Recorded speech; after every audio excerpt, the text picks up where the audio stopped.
नमस्कार मित्रों, आपके अपने YouTube चैनल पीसे हिंदी ज्ञान में आपका हार्दिक अभिनंदन व स्वागत है।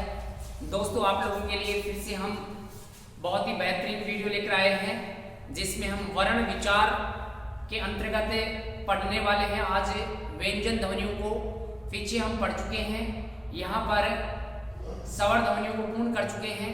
स्वर ध्वनियों के बाद में यहाँ पर वर्णों के अंतर्गत दूसरा जो भेद है वो है व्यंजन ध्वनियाँ, और व्यंजन ध्वनियों को आज हम इस वीडियो के माध्यम से जानेंगे कि व्यंजन ध्वनियाँ किसे कहते हैं।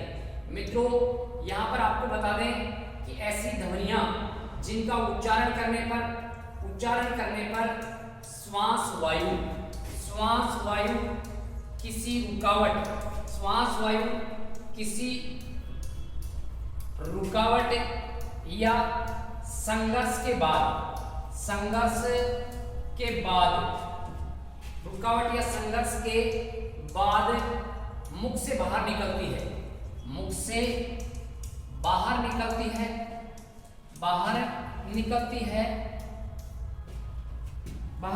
है, उन्हें हम व्यंजन ध्वनियाँ कहते हैं।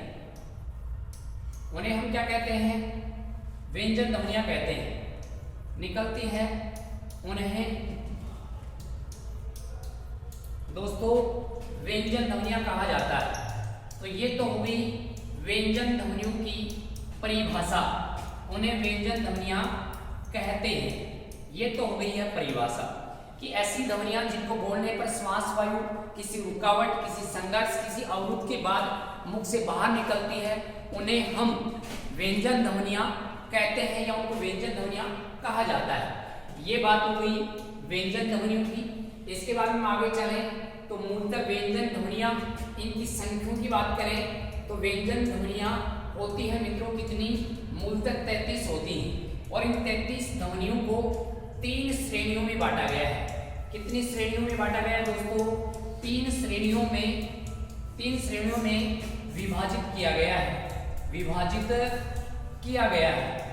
यहाँ पर हम ध्यान रख सकते हैं किया गया है। कितनी श्रेणियों में विभाजित किया गया है? तो 3 श्रेणियों में इनको विभाजित किया गया है, बांटा गया है। अब वो 33 व्यंजनों को 3 श्रेणियों में हमने विभाजित किया है, वो कौन कौन सी हैं?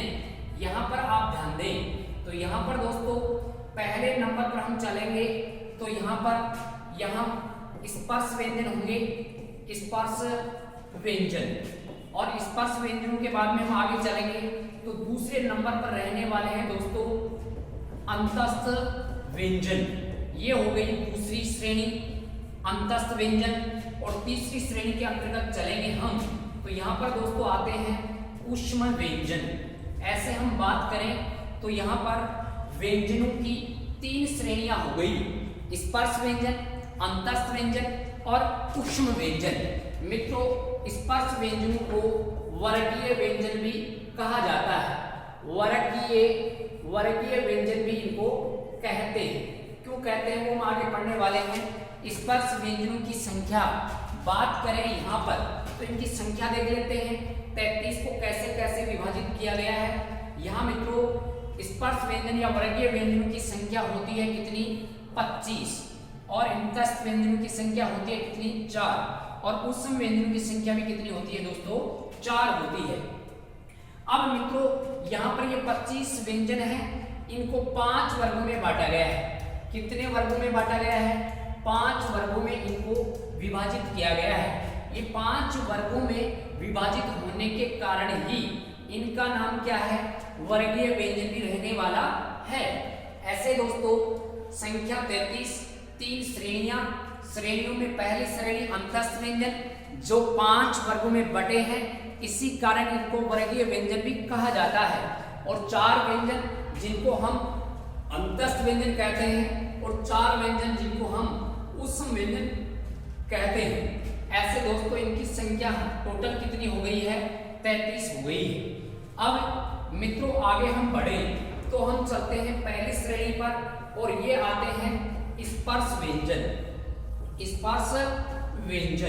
और स्पर्श व्यंजन ये होते हैं कितने दोस्तों? 25, और 25 को कितने वर्गों में बांटा गया है?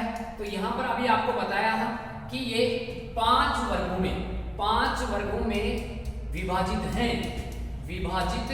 हैं। इसी कारण इनको हम वर्गीय व्यंजन भी कहते हैं। कौन से व्यंजन कहते हैं दोस्तों? वर्गीय व्यंजन। सीधी सी बात है, स्पर्श व्यंजनों को किस नाम से जाना जाता है? वर्गीय व्यंजनों के नाम से। परिभाषा में हम देखें तो जिन व्यंजनों को हम उच्चारित करते हैं तो श्वास वायु मुख में कहीं स्पर्श होने के बाद, किसी अंग को स्पर्श करने के बाद मुख से बाहर निकलती है, उन्हें हम स्पर्श व्यंजन कहते हैं। और ये 5 वर्गों में विभाजित होने के कारण इनका नाम दोस्तों वर्गीय व्यंजन भी रहने वाला है। ये तो हो गई बात स्पर्श व्यंजनों की। अब हम इनको याद कैसे करें? याद करने के लिए हम छोटे से एक ट्रिक का सहारा ले सकते हैं, और वो ट्रिक रहने वाला है आप लोगों के लिए बहुत ही शानदार। यहाँ पर हम याद रख सकते हैं कच्ची टी तपालो। कैसी टी तपानी हमें? कच्ची टी तपालो। अब ये कच्ची टी तपालो में 5 वर्ग हैं। कितने वर्ग हैं मित्रों? 5 वर्ग। तो कै का मतलब हो जाएगा यहाँ पर कै वर्ग। फिर मित्रों च का मतलब हो जाएगा च वर्ग हो जाएगा। और च वर्ग के बाद में आगे लिखा हुआ क्रमशः ट वर्ग है, और ट वर्ग के बाद में मित्रों कौन सा? त वर्ग है, और त वर्ग के बाद में हम आगे चलें तो मित्रों प वर्ग है। ऐसे हम बात करें तो 5 वर्ग हैं। क वर्ग, च वर्ग, ट वर्ग, त वर्ग और प वर्ग। ऐसे ये 5 वर्ग रहने वाले हैं। ऐसे हम ध्यान रख सकते हैं इनको। कच्ची टी तपालो। अब मित्रों इनके अंतर्गत हम देखें तो क वर्ग के अंतर्गत हम चलेंगे तो ऐसे दोस्तों का, ख, गा, घा और अण। ऐसे हम बात करेंगे तो ये 5 वर्ण हो गए। कितने वर्ण हो गए? 5 वर्ण। मतलब जिस वर्ग में 5 वर्ण हैं या जिसके घर में पंच है, वही वर्ण या वही व्यंजन वर्गीय व्यंजन कहलाते हैं। तो मित्रों देखिए इनके घर में पंच ये रहा, पंच है तो ये वर्गीय व्यंजन माना जाएगा। और जिसके घर में पंच नहीं है वह वर्गीय व्यंजन नहीं है, उसकी अलग श्रेणी रखी जाती है। च वर्ग में हम चलें तो चा, छा, जा, झा और य। ऐसे हम बात करेंगे तो इसके घर में भी ये 5 वर्ण हैं, और 5 वर्गों में पंच रहने वाला है, ये रहने वाला है। इसको हम ज भी कह सकते हैं। ऐसे मित्रों ये दूसरा वर्ग हुआ। तीसरे वर्ग की बात करें तो यहाँ पर दोस्तों ट आ जाएगा, ठ आ जाएगा, ड आ जाएगा, ढ आ जाएगा और अण आने वाला है। अब देखिए मित्रों यहाँ पर भी इस वर्ग में 5 वर्ण हैं, ये पंच है, इनके घर में ये रहा, और जिसके घर में पंच है वहां पर वर्ग बरकरार है। वर्गों में वो विभाजित हैं, लेकिन अपने वर्ग को उन्होंने बना रखा है। यहाँ पर मित्रों चले तय वर्ग के अंतर्गत तो यहाँ पर भी तय आएगा, थ आएगा, द आएगा, ध आएगा और न आने वाला है। इनके घर में पंच न है तो ये पंच हो गया, अतः ये भी वर्गीय व्यंजन रहने वाला है। और दोस्तों लास्ट में हम चलें तो प वर्ग है। प वर्ग में पा, फा, बा, भा और म। इनके घर में भी देखो म पंच है। ऐसे दोस्तों हम बात करें तो वर्गीय व्यंजनों की संख्या 25 है, जो कितने वर्गों में बटे हैं? 5 वर्गों में बटे हैं। और 5 वर्गों में बटे होने के कारण ही इनको दोस्तों वर्गीय व्यंजन कहते हैं। और इनको याद रख सकते हैं कच्ची टी तपालो या कचड़ तपड़ भी कर सकते हैं। कचड़ तपड़ तो कच्ची टी तपानी है, देसी भाषा में याद रखें कच्ची मतलब काची है, टी मतलब चाय जिसको तपाना है तो तपा लो, तो लो फॉर लोफ हो जाएगा। ऐसे हम बात करें तो यहाँ पर ये 25 वर्ण जिनको हम स्पर्श व्यंजन कहते हैं। यहाँ पर दोस्तों इन 25 व्यंजनों में जो ट वर्ग है इसको आप थोड़ा सा ध्यान रखेंगे। ट वर्ग के अंतर्गत 2 वर्ण ऐसे आते हैं जो हमें कहीं न कहीं कंफ्यूजन कर सकते हैं, और वो है मित्रों एक तो है कौन सा ड और एक कौन सा है ढ। अब यहाँ पर ऊपर देखिए ट ट वर्ग के अंतर्गत ये जो दो वर्ण है इनके नीचे टिमकी नहीं लगी है, बिना टिमकी वाले ही यहाँ पर वर्गीय व्यंजनों के अंतर्गत आते हैं और जिनके नीचे टिमकी लगा देंगे ये वर्गीय व्यंजनों में शामिल नहीं है, ये अलग श्रेणी में जाएंगे और इनका प्रयोग कहाँ कहाँ होता है वो भी हम पढ़ने वाले हैं। एक बार देख लेते हैं दोस्तों कि इनका प्रयोग कहाँ कहाँ होता है और कहाँ नहीं होता है। दो वर्णों की बात कर रहे हैं, एक तो स्वतंत्र डाढ़ा है, ये डाढ़ा हो गया, और यह है अड़ा और ढ। उच्चारण में भी फर्क है, ड और ढ है, और ये है अड़ा और ढ। इनका प्रयोग कहाँ होता है और कहाँ नहीं होता है आज की क्लास में हम ये पढ़ने वाले हैं। तो दोस्तों कभी भी कोई संधि शब्द आ जाए और संधि शब्द यहाँ से टूट रहा है, संधि शब्द यहाँ से टूट रहा है, तो संधि वाले शब्द में टिमकी वाले का प्रयोग नहीं होता है, बिना टिमकी वाले का होता है। तो यहाँ पर संधि में, संधि शब्दों में किनका प्रयोग होगा? बिना टिमकी वाले का। इसके अलावा ऐसे हम बात करें कि कोई शब्द जिसकी शुरुआत, कोई शब्द जिनकी शुरुआत इन वर्णों से हो रही है, इन वर्णों से, तो कहीं पर भी कोई शब्द, जैसे पहले संधि का हम एक उदाहरण ले लेते हैं। जैसे मित्रों लिखा हुआ है सड़ानन, कई बार पूछा हुआ है सड़ानन में यहाँ पर शुद्ध कौन सा है, सड़ानन में शुद्ध कौन सा है, ऐसे कई दफे एग्जाम में पूछा जा चुका है। अब देखिए अभी आपको बताया कि शब्द यहाँ से टूट रहा है और टूट रहा है यहाँ से, तो वहां पर टिमकी वाले का प्रयोग नहीं होकर किसका होगा? बिना टिमकी वाले का प्रयोग होगा। तो हमें पता है कि सड़ानन शब्द सट धन आनंद से बना है, तो ये बिल्कुल संधि शब्द रहने वाला है, संधि रहने वाला है। तो 2 नंबर तो इसमें क्या है दोस्तों? गलत है, और 1 नंबर क्या है?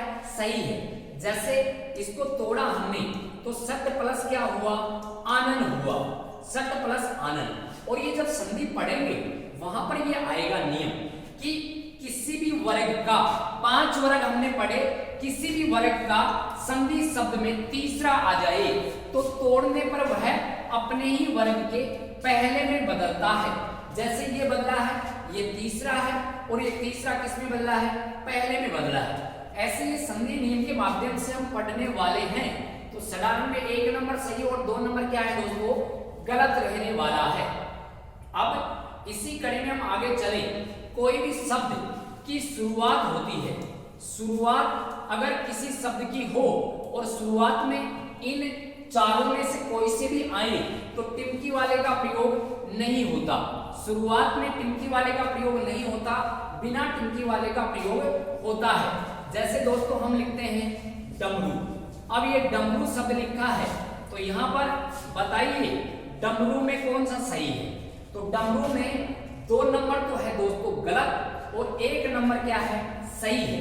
सीधी सी बात है कि ढ ढ इनसे शुरू होने वाले शब्द, अगर शब्द इनसे शुरू होता है तो टिमकी वाला है तो वो गलत है और बिना टिमकी वाला सही है। जैसे यहाँ लिखते हैं, देखिए मित्रों ढोलक लिखा है। अब यहाँ पर आप बता सकते हैं कि ये ढोलक शब्द कौन सा सही है? तो यहाँ पर ढोलक शब्द में अगर हम बात करें तो ये गलत है और ये क्या है दोस्तों? सही है।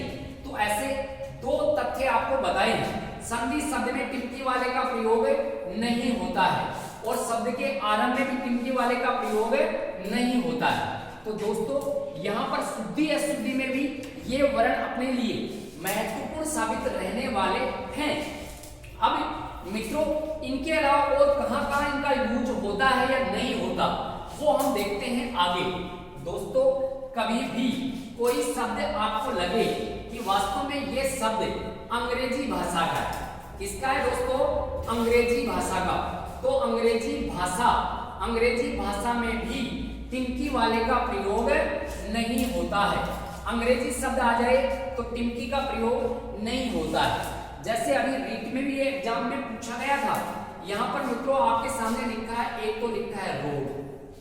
अब आप बताइए रोड शब्द हिंदी का है कि अंग्रेजी का? तो हम जानते हैं कि सर ये अंग्रेजी का है, अंग्रेजी का है तो टिमकी का प्रयोग गलत है और बिना टिमकी वाला क्या है? सही है। ऐसे मान लो ये शब्द लिखा हुआ है सोडा और यहाँ पर सोडा शब्द ये भी अंग्रेजी का है और 16 में एक में टिमकी है गलत है और बिना टिमकी वाला सही है। ऐसे ही अगर हम बात करें प्रयोग कर रहे हैं, बोर्ड का प्रयोग कर रहे हैं, तो आपके सामने लिखा है, मान लो बोर्ड लिखा है। अब आप ही बताइए कि ये बोर्ड शब्द अंग्रेजी का है या हिंदी का है। तो हम जानते हैं अंग्रेजी का है, तो टिमकी वाला गलत और बिना टिमकी वाला सही। हमने बताया कि संधि के संधि में भी कहीं इस शब्द का, इस वर्ण का प्रयोग नहीं होता है। शब्द के शुरुआत में इनका प्रयोग टिमकी वाले का नहीं होता है और अंग्रेजी वर्ण वाला का शब्द लिखा है तो वहां पर भी इनका प्रयोग नहीं होता है। मतलब वर्गीय व्यंजनों का प्रयोग ही यहाँ पर होने वाला है। उत्सित व्यंजन या ताड़नजान का प्रयोग नहीं होगा। अब दोस्तों इनके अलावा अन्य शब्दों की ओर चलते हैं। ऐसे शब्द कहीं पर भी लिखे हुए हैं जो पंचम अक्षर के साथ लिखे हुए हैं, मतलब पंच के साथ में भी ये नहीं आएंगे। अभी आपको बताया कि जिसके घर में पंच है तो वर्गीय व्यंजन है और पंच के साथ में टिमकी नहीं आएगी। मतलब पंच के साथ में क्या नहीं आएगी, टिमकी का प्रयोग नहीं होगा। जैसे मान लो यहाँ पर शब्द लिखा हुआ है दोस्तों, यहाँ पर अंडा लिखा हुआ है, अंडा। अब इस अंडा को हम ऐसे भी लिख सकते हैं, अंडा को हम ऐसे भी लिख सकते हैं और ऐसे भी लिख सकते हैं। मतलब पंचम वर्ण के साथ भी लिख सकते हैं और अनुस्वार के साथ भी हम लिख सकते हैं। लेकिन प्रयोग हो रहा है यहाँ पर, ये दोनों सही है, लेकिन हम अंडा को ऐसे लिख देंगे टिमकी लगाकर, तो ये गलत रहने वाला है। या फिर अंडा को हम ऐसे लिख देंगे टिमकी लगाकर, तो ये भी क्या रहने वाला है, गलत रहने वाला है। पंचम वर्ण के साथ अगर इन वर्णों का प्रयोग हो रहा है तो टिमकी वाले का नहीं होगा, बिना टिमकी वाले का प्रयोग रहने वाला है। इसके अलावा ये दो वर्ण जिनके बारे में हम पढ़ रहे हैं, अड़ा और ड, अगर ये लगातार किसी शब्द में दो बार आ जाएं तो वहां पर भी बिना टिमकी वाले का प्रयोग होगा, टिमकी वाले का प्रयोग नहीं होगा। जैसे दोस्तों शब्द आपके सामने लिखा हुआ है, यहाँ पर अड्डा लिखा है, अड्डा। अब यहाँ पर अड्डा शब्द में बताइए कौन सा सही है। तो वही बात आ गई कि दो बार लिखा है तो वहां पर बिना टिमकी वाले का प्रयोग होगा, टिमकी वाले का नहीं होगा। ऐसे आप ध्यान रख सकते हैं। तो यहाँ पर ये अगर दोनों एक साथ आ जाए तो भी वहां टिमकी का प्रयोग नहीं होगा, अंग्रेजी वर्णमाला का है तो भी प्रयोग नहीं होगा, अगर पंच के साथ आ गया तो भी टिमकी वाले का प्रयोग नहीं होगा, शब्द के आरंभ में लिखा है तो भी टिमकी का प्रयोग नहीं होगा। ये प्रयोग होते हैं अपने बात करें देश शब्दों में। जैसे शब्द आपके सामने लिखा हुआ है दोस्तों, रेवड़, रेवड़ लिखा है। अब यहाँ पर आप बताइए ये रेवड़ शब्द कौन सा सही है। तो ये टिमकी वाला सही है और बिना टिमकी वाला गलत है। यहाँ पर जो भी नियम हमने पढ़े उनके अलावा ये शब्द आ गया है। ऐसे ही दोस्तों हम मान लो शब्द लिखते हैं आपके सामने, जैसे खिड़की लिखा है। अब बताइए खिड़की शब्द में कौन सा सही है, खिड़की। तो दोस्तों न तो ये कोई संधि शब्द है, न कोई अंग्रेजी का शब्द है, न किसी दो के साथ में आ रहा है, न किसी पंच के साथ में आ रहा है, न शब्द के आरंभ में आ रहा है। तो यहाँ पर ये तो है इसमें गलत और ये है इसमें सही। अब आपसे पूछ लिया जाए कि डर शब्द बताइए कौन सा सही है, बताओ डर शब्द कौन सा सही है। तो शब्द की शुरुआत इन्हीं वर्णों से हो रही है, तो टिमकी वाला तो हो गया गलत और बिना टिमकी वाला हो गया सही। अब आपको कहा कि शब्द के आरंभ में इनका प्रयोग नहीं होता, लेकिन इसमें नी उपसर्ग डालते हैं, नी प्लस डर। तो आप बताइए निडर। अब यहाँ पर निडर, डर, ये डर बीच में आ गया है, लेकिन फिर भी यहाँ पर टिमकी का प्रयोग नहीं रहने वाला क्योंकि इसमें उपसर्ग जुड़ा हुआ है। तो यहाँ पर 1 नंबर सही है और 2 नंबर गलत है। मित्रों ये हो गए अपने वर्गीय व्यंजन और इनके साथ साथ अड़ा और डे का प्रयोग भी हमने सीखा है। फिर चलते हैं अंतस्थ व्यंजन, और अंतस्थ व्यंजनों के अंतर्गत हम चले तो यहाँ पर या, रा, ला, व ये 4 वर्ण आते हैं। अगर संस्कृत भाषा में देखें तो संस्कृत भाषा में इनका अलग क्रम रहने वाला है, या, वा, रा, ला। संस्कृत भाषा आए तो या, वा, रा, ला होगा और हिंदी भाषा आए तो या रा लव होगा। याद कैसे रखें सर? याद ऐसे रख लो दोस्तों, यहां पर आप याद रख सकते हैं। देखिए बहुत ही अच्छा ट्रिक रहने वाला है, इस ट्रिक के माध्यम से आप याद रख सकते हैं। और वो ट्रिक रहने वाला है यार के लव। यार के लव का अंत हो गया। अंत हो गया, किसका अंत हो गया दोस्तों? यार के लव का अंत हो गया है। बहुत अच्छी बात है, लव का अंत हो गया तो आप आराम से शांति से पढ़ लेगा, एकाग्रता आ जाएगी, सफलता मिल जाएगी। सफलता मिल जाएगी तो नाम होगा, घरवालों का भी नाम होगा, इसमें कुछ नहीं रखा दोस्तों। अब हम ऐसे याद रख सकते हैं, यार के लव का क्या हो गया दोस्तों? अंत। तो अंत का मतलब हो जाएगा अंतस्थ व्यंजन है। अंत का मतलब क्या हो गया? अंतस्थ व्यंजन है। तो यहाँ पर अंत का मतलब हो गया दोस्तों कि ये अंतस्थ व्यंजन रहने वाले हैं। यहाँ पर या कौन कौन से हो गए? या, रा, ला, व, 4 हो गए। या, रा, ला, व, अंत, अंतस्थ व्यंजन हो गए।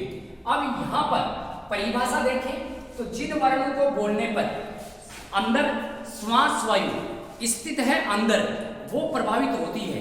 मतलब यह है कि अपने अंदर, मुख के अंदर स्वर तंत्रियां प्रभावित होती है। अंतस्थ अंदर स्थित स्वर तंत्रियां प्रभावित हो, उनको अंतस्थ व्यंजन कहते हैं। ऐसे इनको हम याद रख सकते हैं परिभाषा के रूप में। और लास्ट अपने आज की इस कड़ी में लास्ट श्रेणी है ऊष्म व्यंजन। कौन से व्यंजन दोस्तों? ऊष्म व्यंजन। और ऊष्म व्यंजनों के अंतर्गत हम बात करें तो यहाँ पर रहने वाला है सा, सा, सा और है। अब इनका उच्चारण हम उच्चारण स्थान में पढ़ेंगे कि इनका उच्चारण कैसे कैसे होता है। ये 3 तो से हो गए और एक हो गया है, ये ऊष्म व्यंजन है। अब मित्रों इनकी परिभाषा कैसे याद करें? ऊष्म, ऊष्म बना है ऊष्मा से, और ऊष्मा से मिलता है प्रकाश, और प्रकाश हमें ठंड या फिर गर्मी क्या देता है बताइए? तो हमें पता है कि प्रकाश हमें क्या देता है दोस्तों? गर्मी देता है। तो ये इसकी परिभाषा है। मतलब यह है कि जिन वर्णों को बोलने पर श्वास वायु, जिन वर्णों को बोलने पर श्वास वायु हल्की सी गर्म हो जाए, श्वास वायु क्या हो जाए? हल्की, हल्की सी क्या हो जाए दोस्तों? गर्म हो जाए। ये इसकी परिभाषा है। हल्की सी गर्म होने के बाद मुख से बाहर निकलती है, उन्हें क्या कहते हैं? ऊष्म व्यंजन कहते हैं। और ये हो गए 4, सा, सा और ह। अब इनका उच्चारण तो हम उच्चारण स्थान में पढ़ेंगे। इसको हम कहते हैं तालव्य स, और तालव्य स में इच यस तालु आता है। च, च को जैसे बोलेंगे वैसे बोलेगा ये श। फिर ट, ट को जैसे बोलेंगे वैसे बोलेगा ये श। और फिर ये त, त जैसे अपने दंत तक जीव आ रही है तो इसको बोलेंगे स। और ये हो गया दोस्तों ह।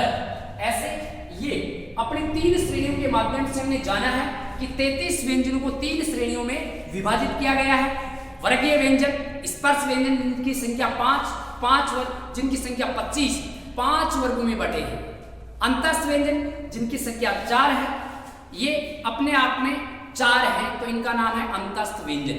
फिर ऊष्म व्यंजन 4 है, ये आपके सम्मुख लिखे हुए हैं। और वर्गीय व्यंजनों में अड़ा और ढ, इनका विभाजन भी हमने पीछे किया है। मित्रों कैसा लगा आपको ये वीडियो? अच्छा लगा हो तो बिल्कुल आप इसको देखिए और अपने भविष्य के साथ जोड़िए। अगर कहीं वीडियो में आपको कमी लगे तो कमेंट बॉक्स में आप यहाँ लिख सकते हैं कि सर आपकी ये कमी है, आपने यहाँ गलती की है। गलती हम स्वीकार करने के लिए तैयार हैं, लेकिन आप अपने भविष्य को उज्जवल बनाओ। हमारा आपके लिए हमारी तरफ से हार्दिक शुभकामनाएं हैं। और आप हमें हौसला दीजिए जिससे ज़्यादा से ज़्यादा हम और ही बेहतरीन क्लासें आप लोगों के लिए डाल सकें, जिसमें आपके लिए ये बिल्कुल निःशुल्क है। इसमें कोई चार्ज नहीं लिया जा रहा है। आप लोगों का हौसला और आप लोगों का भविष्य बनाने के लिए हम यहाँ पर आप लोगों के लिए बहुत ही बेहद अपने भरसक प्रयास कर रहे हैं जो आपके भविष्य के साथ जुड़ेगा। ठीक है दोस्तों, जय हिंद, जय भारत। मिलते हैं अगली क्लास में। Tata, bye bye, okay.